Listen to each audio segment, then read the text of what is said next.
Hello, everybody, and welcome back to another podcast episode. I believe this is episode 3 now, and this one is really exciting because this is one of my favorite topics. We're going to be going over building a strong personal brand as an entrepreneur. So, a personal brand is so crucial to any business owner and honestly anyone in the future who wants to either have a business or make money on their own terms and not just be a regular 9 to 5 or regular job. A personal brand is the best and possibly even the only way to do it nowadays. So basically what a personal brand is bringing in an audience to watch you, to know you, and kind of being this internet personality. So it's essentially your identity. It's who you are. It's people. It's how people see you, how people know you. So these are the questions that you are going to want to write down and list down, and then answer. So get a pen and paper and write these down. What do you want to be known for? You have to know who you want to be known for by and what you want to be known for. Is it, for me, it's AI automation agency. For some people, it is a writer or a musician or a comedian. So find out what you want to be known for. 2, your core values and your core beliefs. What do you value? What do you believe in? Those are going to come out of your personal brand, and people are going to see you for those values and for those beliefs. And the people that connect and have those same values and beliefs are probably going to like you a lot more than people that don't. Pretty understandable, right? Next, your passion or your purpose, or your purpose. So find out what you're passionate about. It doesn't even have to be like the center of your personal brand, right? So your personal brand, you could be an AI automation agency, but your passion could be working out. And then you post workouts, but you're not a fitness trainer, you're not a personal trainer, you're not an online coach, but it's still a passion of yours. And people that follow you are going to notice that, and they're going to see that, and that's going to be part of your personal brand. Even though that's not the main thing that you're known for, it's a part of who you are. So your passion and your purpose. Next, your target market or target audience. Who are you targeting for your personal brand? So I'm targeting other AI automation agency owners as well as car dealers or small businesses. So for my YouTube, it's pretty much AI automation agency owners.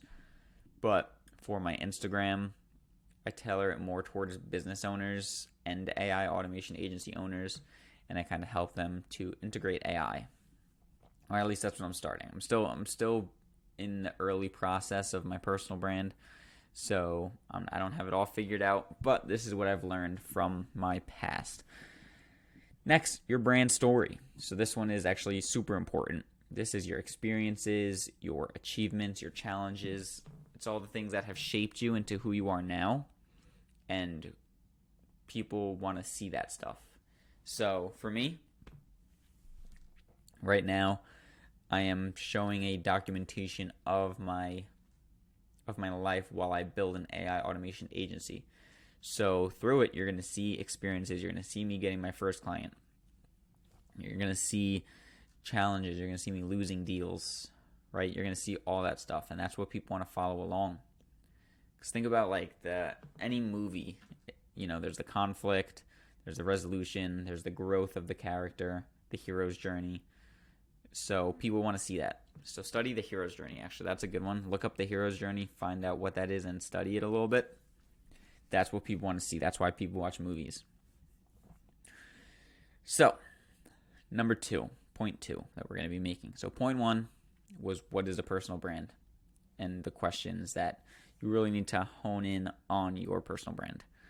Point 2 is creating your online presence. So personal brand, it's obviously completely digital. It's online. You're going to use social media. YouTube, Instagram, LinkedIn, Facebook, whatever else you want to use. Right? So you need to have an online presence. So you need to figure out what social media you're going to be focused on. Right? As you venture out, you could expand into more options. You know, you could have a website, you could have, then Facebook and LinkedIn, right? But you need to focus on the main one or two that you're going to start out with. And that depends on your target market. So if you're an AI automation agency owner and you're targeting accountants, then LinkedIn is probably good. For me, I target now dealerships, and they're not really on LinkedIn. They are on Instagram though. So I've kind of switched over. When I was targeting insurance, they were all on LinkedIn. Now going over to car dealerships and car brokers, I am more focused on growing an Instagram. Now, one thing I will say, I think long form video content is the best to actually nurture and grow a relationship, but it's not the best to grow new relationships. So Instagram or LinkedIn is the best way to actually reach new people and bring them into your personal brand. But long form video content is the best once they know you and see you. It's the best to actually build that trust. Short form is also really good for bringing new eyeballs onto you. So use short form, use Instagram, whether it's Instagram Reels or YouTube Shorts, use that to go out into new audiences and try to get people to watch you for the first or second or third time. And then use long form to nurture those people, those relationships, and create actually lasting relationships, show more of who you are, build that trust. So that's what I will say.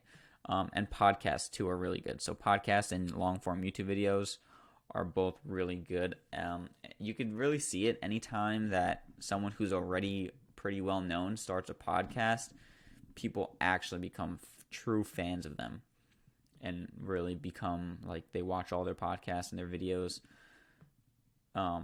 You could see it with honestly anyone. I think Travis Kelce and Jason Kelce, the two NFL brothers, they started a podcast and now people are like true big fans of them.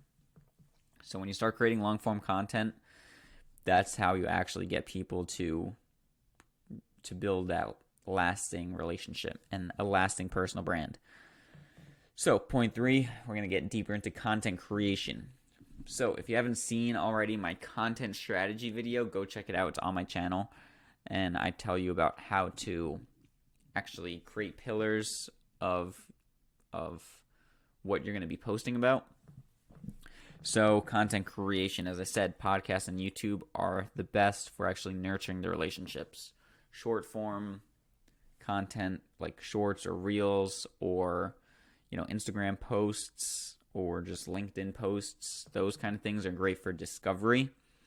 And always use pictures too, pictures of yourself or graphics. I think those are really good because you get people more engaged, especially when the carousels to swipe through and look through.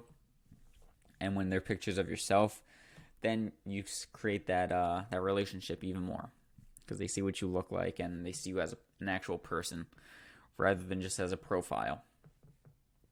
So this is something that I'm actually trying to do more often is Instagram stories.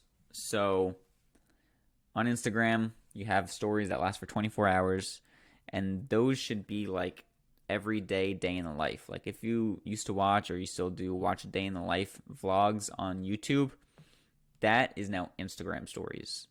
So use it as that. All right, Instagram stories are great for building trust, documenting your day, and then just pretty much just showing what your day looks like, maybe projects you're working on, get engagement. You could ask them questions, do Q&As, stuff like that. That's how you really build a solid community around you. So definitely take Instagram stories seriously because they're really good.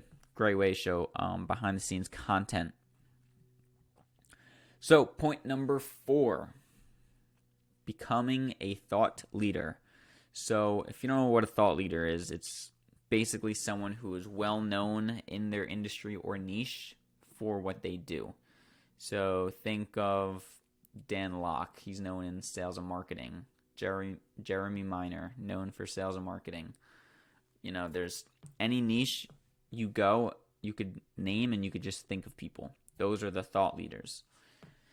Those are people that pretty much are at the top of their personal brand in that industry. And that is honestly the ultimate goal of your personal brand, is you want to become a thought leader. You want to be seen as an authority figure. You want people to trust you and notice you for whatever your niche is, right? So I'm going to give you a little formula of how to become a thought leader. So this is when you create your content, right? You want to come up with new ideas, and eventually, if you repeat them enough, repetition is key. If you repeat them enough, you're going to become known for those thoughts. But you're not just going to come up with thoughts out of nowhere, because that's merely impossible. Everything has been thought of already.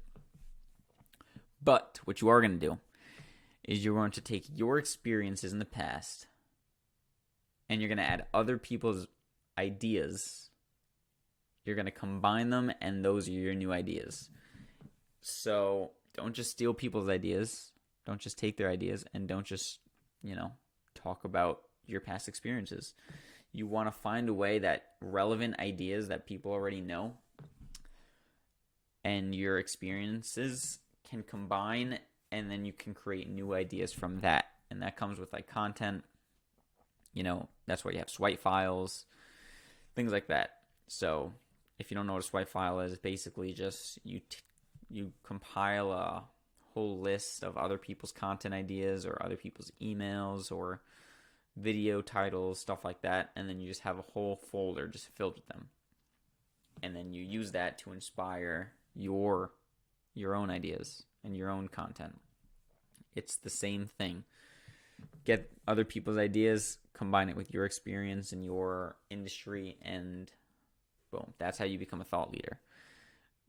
You crank out a bunch of these new ideas, and you use repetition, you post them out there every couple weeks. Eventually you will be known for those ideas, and when one of those ideas is that good that it's mainstream and people notice it, you'll be known as that guy who came up with it.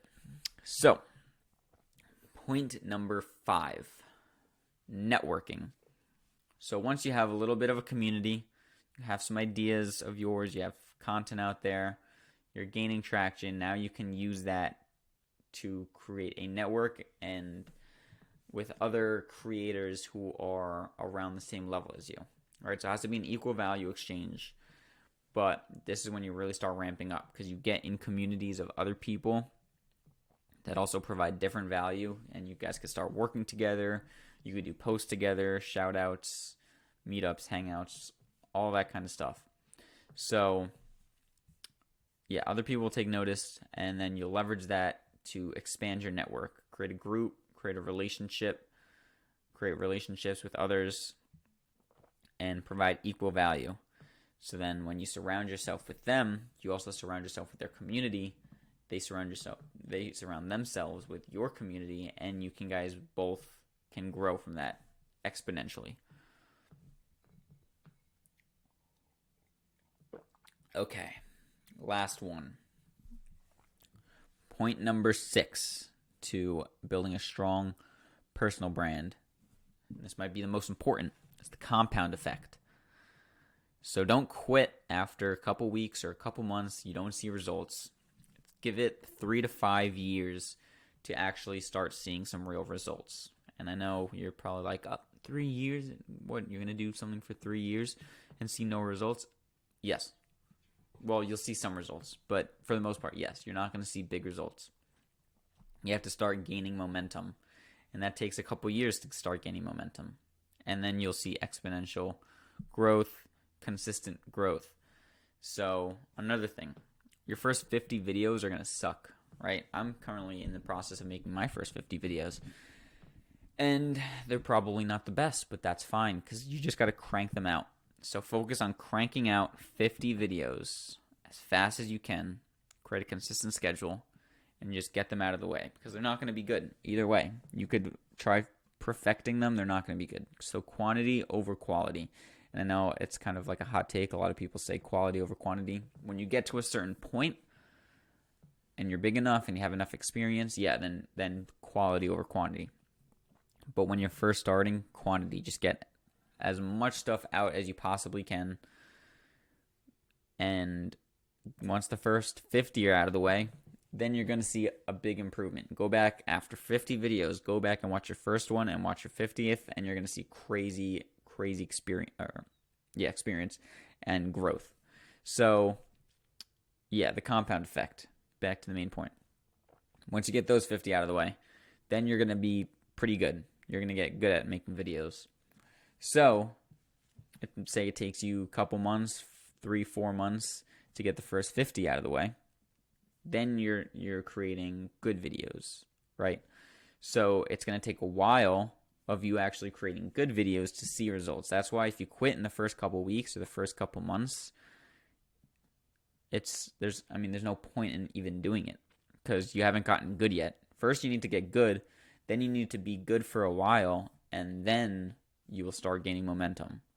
So crank out first 50, then keep consistently going. You're going to have good videos coming out for weeks, months, a year or two.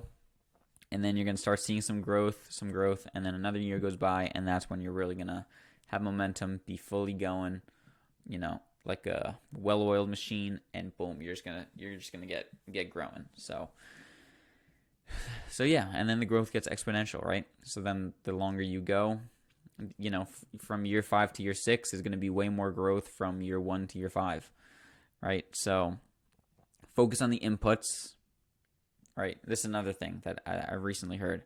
You can't control the outputs. You can only control the inputs, meaning you can't control the amount of subscribers you get, can't control the likes, you can't control the algorithm. What you can control is how many videos you put out and how good they are. So put out as many videos as possible. Then once you get to 50 or 100, then start focusing more on quality, get an editor, thumbnails, all that stuff. But focus on the inputs, not the outputs. More inputs equals a better shot at the outputs increasing and getting better results. So that is all. Go ahead, follow me on Instagram. It's in the link in the description, Jared Jammer. And check out my stories because I'm going to be focused on that. And I'll give you a follow back and we can communicate and we could be friends and have a network and help each other out. If you're not doing an AI automation agency, maybe you're doing some other business, let me know what it is. We could talk. Thank you guys for watching. And until next time, peace.